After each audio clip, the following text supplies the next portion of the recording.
393쪽 위에서 셋째 줄 시작하겠습니다. 80강입니다. 소제목 그리스도 신자와 비그리스도 신자입니다. 이 모든 것은 그리스도 신자와 비그리스도 신자의 관계에 관하여 무엇을 말해주는가? 이 점에서 신학성서를 개관해 보면 실망을 안겨줄 정도에 지나지 않는다. 이런 것에 대해서 별로 말을 하지 않는다는 거죠. 신학성서의 관심은 다른 데에 있으니까요. 그러니까 이 문제는 우리가 해결해야 되는 겁니다. 신학성서는 비그리스도교적 종교에 대한 아무런 교훈도 주지 않는다. 그렇죠. 그러나 신학의 역사를 보면 이러한 교훈을 발전시키고자 하는 흔적을 종종 볼 수 있다. 당연히 그렇죠. 그 역사 안에는 그런 일들이 벌어지게 마련입니다.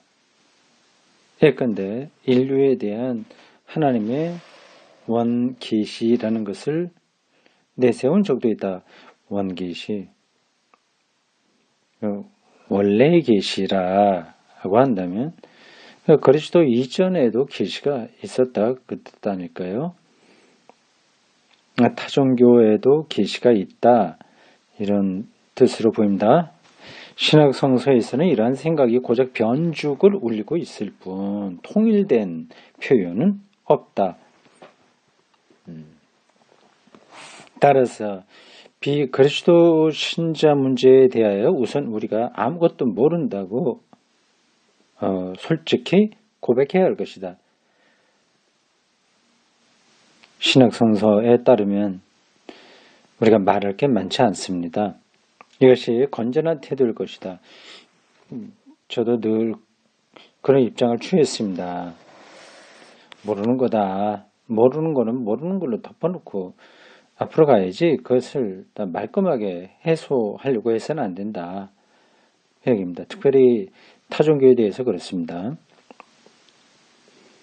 왜냐하면 하나님과 인간과의 차이에 대한 우리의 무지가 갈수록 심각하게 체험되고 있다는 것도 그 한 이유이지만 하나님의 뜻을 우리가 다 모르니까 점점 그게 확인되니까 무엇보다도 이 무지를 인정함으로써만 비그리스도 신자와 그리스도 신자 간의 유대관계가 이루어질 것이기 때문이다. 그렇죠.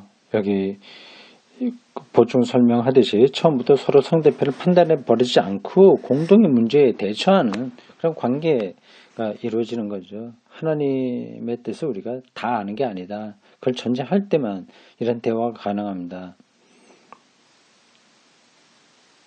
어떻습니까? 이런 입장을 취하면 기독교 신앙이 좀 약화되는 것 같습니까? 좀 더 확신을 갖고 전도해야 되고 개종시키고 해야 된다. 그래야 될 생각하십니까? 한국교회 간혹 불교 승려였다가 기독교 목사가 됐다는 거를 자랑스럽게 간증하고 다니는 경우가 있습니다. 무당이었다가 좀 목사가 됐다 하든가 그런 일들이죠. 그 잘난 것 그렇게 될 수는 있습니다. 이렇게 잘난 것처럼 떠올릴 필요가 없습니다. 그 내용이 정말 건전한 모르지만 거의 이것은 자기가 먼저 있던데 침을 뱉는 경우가 많거든요. 그런 사람들이 앞에 내세우는 게 바로 바울이죠. 봐라, 바울처럼 완전히 회개해서 유대교 선생이었다가 이방인 그 기독교 선봉이 되지 않냐, 안 하냐. 그런 얘기입니다. 그건 말도 안 되는 얘기를 하는 거죠. 바울은 비그리스도 신자에 관하여 말하면서 선행이 아니라 오직 신앙만에 의한 의인, 칭의론이에요. Justification by faith only. 오직 신앙으로만 의롭다 인정받는다고 말한다. 바울에 의하면 신앙은 인간의 행업이나 인간 지성의 노력이 아니며 하나님의 사랑의 체험이 열어주는 참된 생활의 기회예요. 생활보다도 삶이라고 하는 게 좋습니다. 삶의 기회예요. 하나의 선물이다. 예, 하나님의 사랑은 모든 사람에게 고루 주어진다. 그것은 하나님의 온전한 자유 결정에 달려 있으며 사람이나 사람의 태도에 달린 것이 아니기에 무조건적이다. 그러기에 그리스도 신자의 비그리스도 신자와의 대화는 철두철미 하나님의 사랑에 입각한 이 최소한의 공통성의 체험, 즉 그리스도교 신자나 비그리스도 신자는 다 같이 하나님의 사랑을 받고 있다고 하는 체험에 머물러 있어야 된다. 그 자리에서 다 각자 각 모양대로 하나님의 사랑을 받고 있다고 하는 그 자리에서 일단 머물러서 공동의 유대관계를 맺는 게 최선이다고 하는 거죠.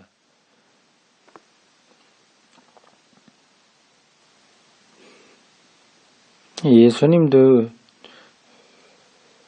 뭡니까? 그러니까 죄인들, 세리들 이런 사람들 그대로 다 인정한 거거든요. 있는 현재에서 하나님 나라가 가까워야 했다고 하는 사실에 마음을 두어라 그거 아니겠습니까? 세리에다가 세리를 다 때려치라고 하는 거 아니에요. 그냥 그 방식의 삶에 있는 겁니다. 그러면서 하나님 나라를 향해서 돌아서는 거죠. 여기서 부도덕한 것들도 다 용납돼야 되냐 하는 그런 질문은 아무 의미가 없습니다. 그리스도 신자도 비그리스도 신자도 하나님의 사랑을 받고 있으므로 양편 모두가 감사해야 할 공통된 동기를 가지고 있다. 그리스도 신자와 비그리스도 신자 간의 이 가장 깊은 공통성, 사랑을 받고 있다고 하는 사실이 비그리스도 신자에 대한 그리스도교적 선포의 가장 중대한 내용이 되어야 한다. 한국교회는 거꾸로 가죠. 그거 얘기하기보다는 우상 숭배하지 마. 뭐 잘못했어. 이런 쪽으로 합니다. 그뿐 아니라 이 공통성은 더욱더 넓은 데까지 미친다. 어디까지 미치나요? 그리스도교 신자나 비그리스도 신자가 모두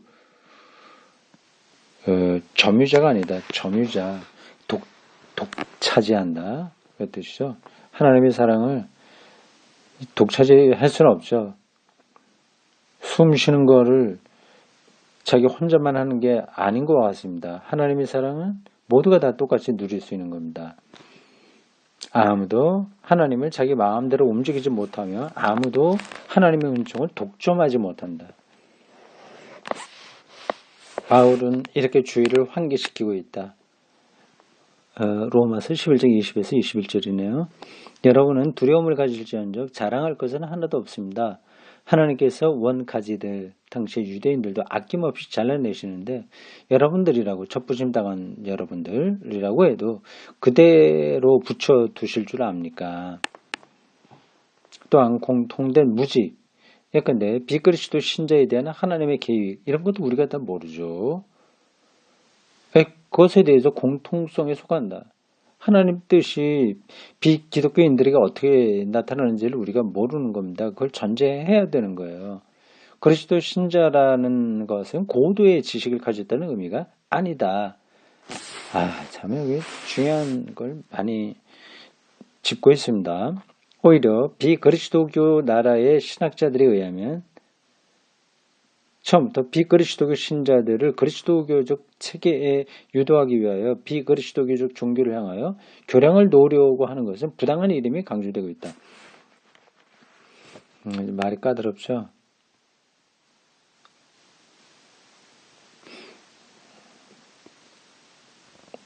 기독교로 끌어들이기 위해서 자꾸만 이런저런 거 억지로 말하지 마라 그 얘기입니다. 그들에 의하면 오히려 그 교량이 하나님에 의해서 놓여 있다는, 그 사람이 억지로 할 필요가 없는 거예요. 해도 되지도 않고 옳지도 않고요. 놓여 있다는, 유대인과 이방인을 갈라놓았던 다음에 헐렸다는 에베소서 2장 14절의 말씀이 중요하다.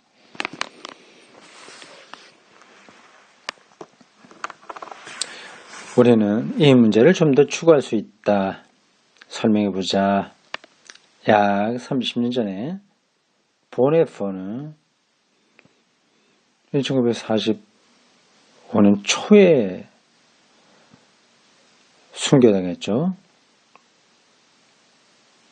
보네퍼는 바울의 신앙만에 의한 칭의를 오늘에 와서는 종교라는 선행 조건이 없는 의인으로 표현할 수 있다고 갈파한 바 있거니와, 갈파다.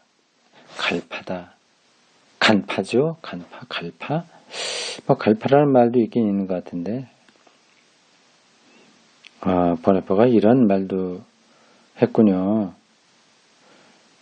오직 신앙으로만 의로워진다. 이건 종교적 업적이나 도덕적인 업적에 의한 게 아니라는 건데, 이제는 종교라는 선행 조건 없이 의롭다고 인정받는다고까지 보네퍼가 얘기했다고 하네요. 이 말은 그리스도교 신자와 비그리스도교 신자 관계에 정의시켜서 신앙만에 의한 의인이라는 말이 비그리스도인들에게 갖는 의미는 그리스도교 신앙이라는 전제 선행 조건이 없는 의인이라고 말할 수 있을까? 이렇게까지 말할 수 있을까?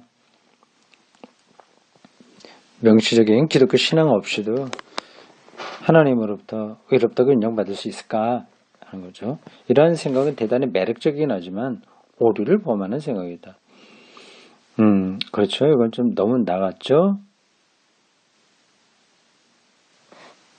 하나님은 유대인을 유대인으로, 히라빈을 히라빈으로, 인도인을 인도인으로 살아가시다. 그러나 그들이 유대인, 히라빈, 인도인이기 때문에 의인이 되는 것은 아니다. 만약 그렇다면 이는 그리스도의 복음을 배격하는 자연 신학에 의한 구원에 기를 것이다. 일반 자연 신학에 의한 구원. 바울은 그리스도를 믿는 신앙이 다른 의인의 다른 의인의 신앙을 인정하지 않는다. 다시요. 바울은 그리스도를 믿는 신앙이 아닌, 그렇죠. 그걸 빼면 안 되지. 그리스도를 믿는 신앙이 아닌 다른 신앙을 인정하지 않는다. 이 신앙은 보네퍼가 말하는 의미의 종교와 같이 선행 조건, 전제 조건, 업적 등이 아니라 하나님이 그리스도 때문에 선행 조건 없이 선서하시는 의인을 받아들이는 것을 말한다. 예, 너무 그리스도를 넘어서는 것까지는 곤란한 거죠. 그러나 신앙은 회개를 포함하고 있으므로 유대인, 히라빈, 인도인이 신앙에만 의해서 의롭다고 인정받게 될 때에는 유대인이 유대인 그대로만, 히라빈이 히라빈 그대로만, 인도인이 인도인 그대로만 머무는 것은 아니다. 그리스도가 그 안에 들어와야 되죠. 다만 위에서 지적한 보네퍼의 명제는 다른 면에서 우리의 문제를 참으로 올바른 방향으로 이끌어준다. 비그리스도인들에게 우리가 어떻게 개방적인 태도로 대해야 되냐. 그런데 면에서 보네퍼가 큰 시사점을 제시했다는 겁니다. 이건 저도 동의합니다.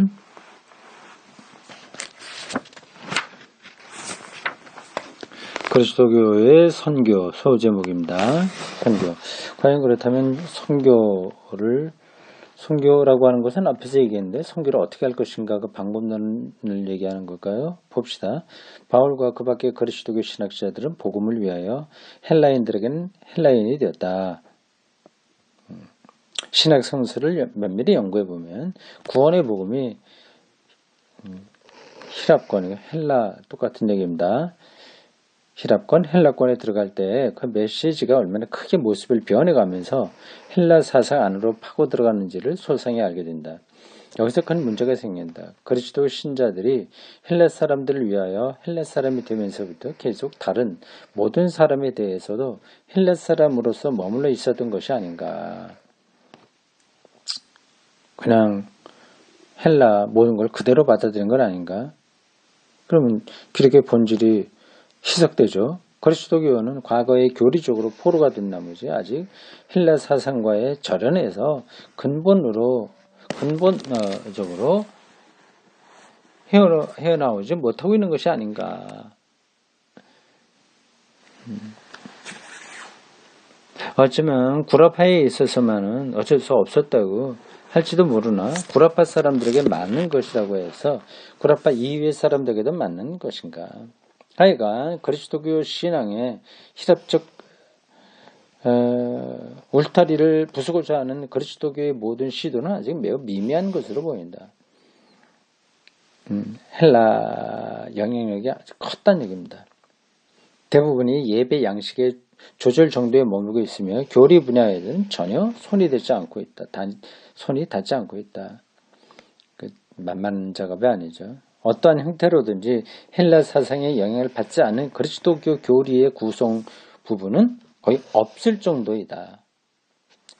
기독교가 헬라화되었다. 그렇게들 보고 있습니다. 역사적으로 어쩔 수 없는 현상이었습니다. 교회가 정립한 교의 도구만은 물론이거니와 그 교의의 개념마저도 그렇다. 아까 말한 하나님의 형상이라고 할 때 그 형상도 아리스토텔레스의 형상과 진료 개념에서 나온 겁니다. 삼위일체도 마찬가지고요. 그리스도교 신앙의 이러한 모습이 과연 그리스도교 신앙의 진면목과 동일한 것인가? 헬라 옷을 너무 많이 껴입은 거죠. 구라파 그리스도인 교의 이러한 모습을 감안할 때 오히려 비그리스도교 신자들에게는 그리스도교의 구라파적 양식에 물들지 않은 의인, 칭의를 말해야 하지 않을까. 꼭 유럽식의 기독교여야만 되는가, 그 방식이어야만 되는가 질문이에요. 여기서도 세계 신앙의 새 출발이 요구되지 않는가. 어려운 문제입니다. 신앙의 새 출발, 엑소더스. 아무튼 근데 오늘날 유대인들이 예수를 재발견한 것은 흥미로운 사실이다. 단 이 예수는 우리의 하나님의 아들 예수 그리스도가 아니라 그들의 예수, 형제 예수다. 그 연구가 많이 이루어지는가 보군요. 유대교에서요. 예수에 대해서 말입니다. 우리는 하나님의 아들로 보지만 그들은 형제라고 보고 있습니다. 사실 이 재발견이란 그리스도교의 영향 덕분이 아니라 그리스도교의 영향에도 불구하고 발생한 것이다. 이러한 유대인들의 예수관과 대화를 나눈다는 것은 수세기 동안 당연한 것으로 전해져 온 우리의 예수상에서 해방될 수 있게 해주므로 유익하고 필요한 일이다. 유대교에서 본 예수상이 우리의 예수상과 다르긴 하지만 예수를 정확하게 아는 데 도움이 될 수 있다. 겁니다. 그들은 유대교는 예수가 정말 괜찮은 선지자인 거죠. 힌두교나 불교의 영역에서도 비슷한 운동이 시작되고 있다. 시작되고 있어요. 어떤 건가? 그리스도교 신자, 잠깐 주소, 각주 7번 한번 보겠습니다. 17장에 7번 각주는 나왔네요. 17장에 7번. 보자. 먼저 유대교에서 본 예수에 대한 새로운 발견, 그 각주는 6번입니다. 수많은 저서 중에도 특별히 예를 들자면 샬롬, 바임, 코린, 브로더 예수스, 샬롬 벤 코리니슨, 브로더 예수스, 형제 예수, 대한 나자렌너 인 유디셔 지히트, 유대교적 관점에서 본 나사렛 사람이라고 하는 책입니다. 1969년에 났고요. 유대교에서 예수에 대한 관심이 높아진 것을 이 책에서 확인할 수 있다는 겁니다. 7번, 이거는 힌두교 쪽인데 힌두교의 예수관에 관하여 최근의 역사를 참조하라 하면서 토마스가 쓴 토마스가 쓴 The Acknowledged Christ of the Indian Renaissance. 인도 르네상스에서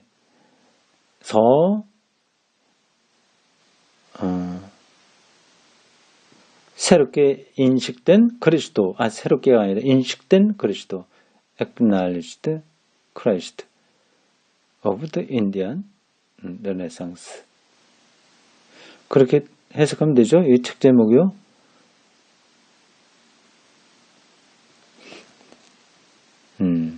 됐습니다. 네, 그런 일들이 있군요.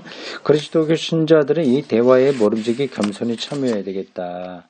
유대교와 힌두교가 각각 예수를 어떻게 보느냐 하는 그 대화에 우리가 뻗대지 말고 겸손하게 참여하자. 비그리스도 신자들이 발견한 그리스도 신앙에서 많은 이익을 얻는 것은 결국 우리 그리스도 신자들인 것이다. 여기 말고도 다른 데서 쓴 책들도 있습니다. 제가 인상 깊게 읽은 것은 인도의 어느 스승이 쓴 예수 그리스도 말씀인데, 그 제목이 잊어버렸네요. 언제 대구 선수 아카데미 오프 모임에서 여름 방학 때 한번 같이 읽은 책입니다. 그러나 이 사람들은 되게 비그리스도 신자인 그대로, 유대인, 힌두교인 그대로 남아있게 되는데, 그래도 우리는 이로써 만족할 수 있는가? 기독교인이 되지 않으면서 그 연구에 우리가 맞장구 칠 수 있는가? 그런 뜻입니다. 모든 사람에게 주어지는 하나님의 사랑을 체험한다는 것은 이 사랑을 하나님의 것으로 감사하는 단체에 속한다는 것과 같은 의미가 아닌가? 그러니까 하나님의 사랑이 그걸 알고 있는 기독교에 속해 있는 거 아닌가 하는 거죠. 확실히 그렇다. 그러나 여기서 우리는 두 가지 사실을 잊지 말아야 한다. 첫째로 지금까지 대부분의 비그리스도 신자들은 교회를 구라파 사상의 우위성을 주장하는 대표자들로 보고 있다. 선입견이죠. 또 선입견일 뿐만 아니라 실제로 그렇고요. 유럽이 잘났다 하는 거는 이제 기독교로 말하는 거죠. 예컨대 인도인이나 일본인들에게는 죄의 관념이나 그리스도에 관한 교리뿐만 아니라 신문제 추구의 방법까지도 구라파 사람들에게 자명한 것이지만 낯설다. 따라서 우리는 그들에게 관대해야 한다. 하나님이 행업을 선행 조건으로 삼지 않고 그들을 사랑하시듯이 우리도 그들에게 관대해야 한다. 그렇죠. 여기에도 제가 동의합니다.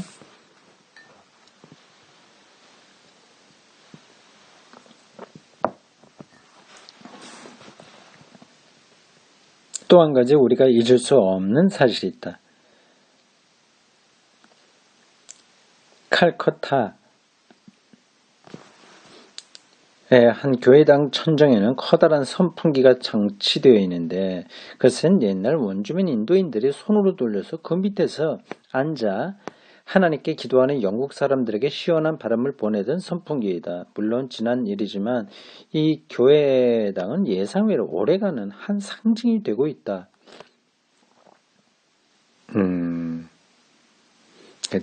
예배를 드리면서도 그렇게 잘난 척한 거죠. 위의 두 가지 사실은 우리 모두가 잊어서는 안 될 일이다. 이론적으로 보편 타당한 원리가 아니라 어디까지나 현실에 적합한 명제를 내놓자면 그냥 그렇고 그런 일반 보편적인 이론이 아니라 현실적인 명제를 내놓자면 다음과 같이 표현되어야 되겠다. 참 현실적인 게 중요합니다. 그래서 보편 타당한 원리가 필요 없다는 뜻은 아닙니다. 설교도 교리, 보편 타당한 원리, 기독교의 진리를 선포하는 것만 떨어지면 안 되고 현실적인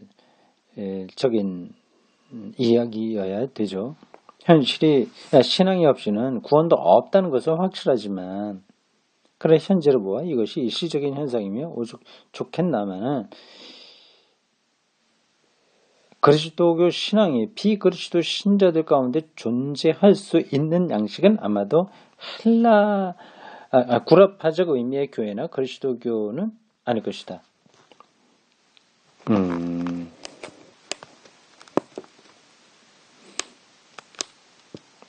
네,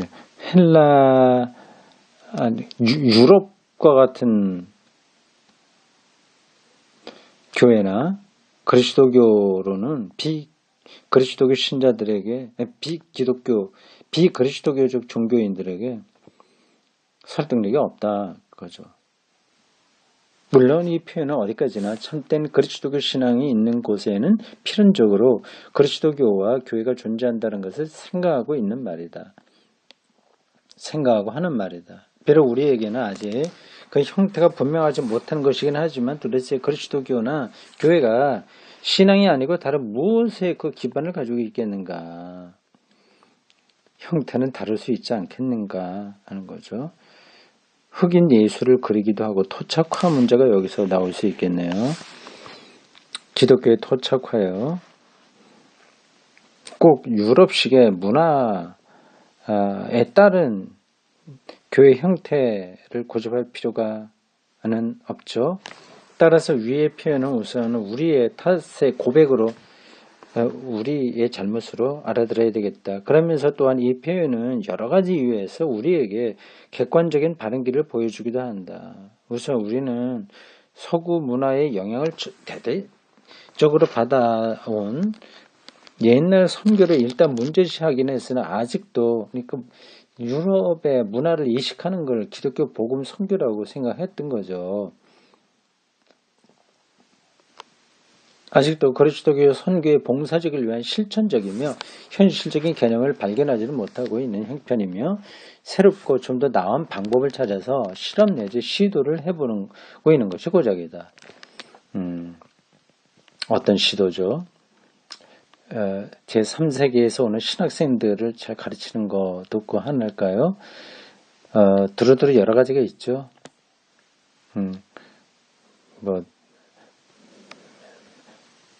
미쇼데이 개념도 그 중에 하나입니다. 하나님의 선교, 교회가 아니라 인간이 인간답게 살게 도록 사회를 개혁하는 일에 참여하는 것, 이것도 선교다. 그런 거죠. 그리고 이른바 어린 교회들은 아직도 토착화돼요. 토착화라고 하는 말이 나오네. 이상하죠? 제가 앞에서 어떤 단어를 쓰면 그 뒤에 꼭 그게 나와요. 근데 그런 흐름을 제가 잘 따라가고 있다는 뜻이죠. 어린 교회들은 아직도 토착화되어 그 지방의 고유한 문화와 전통을 긍정하고 그것을 비판적으로 관찰할 수 있는 형식을 찾을 날이 원하다. 그렇죠. 우리 한국 교회가 특별히 그렇습니다. 우리의 문화를 잘 기독교적으로 받아들이는 데에서 그리고 비판을 하는 형식을 찾기는 참 어렵죠. 이런 교회들은 아직도 그 지방에서는 외래적 존재이며 이제 겨우 자기의 신학과 교회생활, 교회 질서의 양식을 내세우기 시작하고 있을 뿐이다. 1970년대를 생각하면 우리 한국교회는 어린 교회죠. 하여간 앞에 표현의 위험성을 운운하기 전에 다시 한번 마태복음 25장 31절에서 46절을 읽고 예수께 속하는 사람과 예수께 속하지 않은 사람 간의 한계가 여기는 25장 여기에 나온 거는 양과 염소의 비유인가요?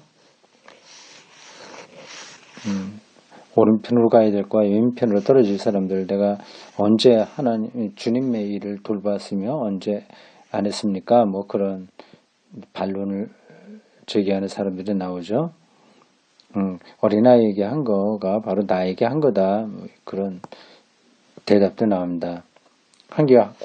교회의 공식적 한계와 일치하지 않는다는 것을 인정해야겠다. 교회도 심판을 받게 될 것이다. 주님의 이름으로 하지만 그게 주님의 일이 아닐 수도 있으니까요. 그게 심판입니다. 그리고 비그리스도교 신자들의 심판에 있어서 교회의 신자들은 생각지도 않았던 많은 사람들이 예수 편에 서 있음을 보게 될 것이다. 그렇죠. 그걸 인정해야죠. 그렇습니다. 이건 우리 한국교회 지도자들이 꼭 명심해야 될 구절입니다. 신앙에만 의한 의인, justification by faith only, 오직 신앙에 의한 칭의는 마지막으로 또 하나의 교훈을 남긴다. 인간적인 모든 것에 깊은 경의를 표시하는 것이다. 인간적인 모든 것이요. 따라서 인간 본성의 표현으로서의 종교도 역시 깊은 존경의 대상이 된다. 승려들의 노력들 존경의 대상이 되는 거죠. 이러한 존경심은 하나님이 사람을 조건 없이 사랑하신다는 사실을 근거하며 그리스도교 신앙의 정당한 절대성 주장에 반대되는 것이 아니라 오히려 바로 거기에서 나오는 것이다. 그리스도 신앙이 생명을 절대적인 것으로 경험했다고 하니 그렇다면 당연히 다른 사람들의 것들도 존경해야 되는 거죠. 왜냐하면 절대성을 주장할 수 있는 것은 오직 하나님의 사랑이지 하나님의 사랑에 대한 인간의 해설이나 그 실현이 아니기 때문이다. 그래요. 어떠한 환경에서나 어떠한 인간에게나 베풀어지는 하나님의 사랑의 절대성에만 인간적인 것에 대한 인간적인 것도 바로 하나님의 사랑을 받음으로 되는 건데 깊은 존경심이 우러나는 것이다. 그리고 이러한 관점은 다른 종교 대표자들과의 접촉에 있어서도 길잡이가 될 것이다. 서로 존경해야죠. 타종교에 대한 존경심이 개신교인들에게는 유달리 없습니다. 그것은 하나님의 절대성을 모른다는 증거죠. 여기까지입니다.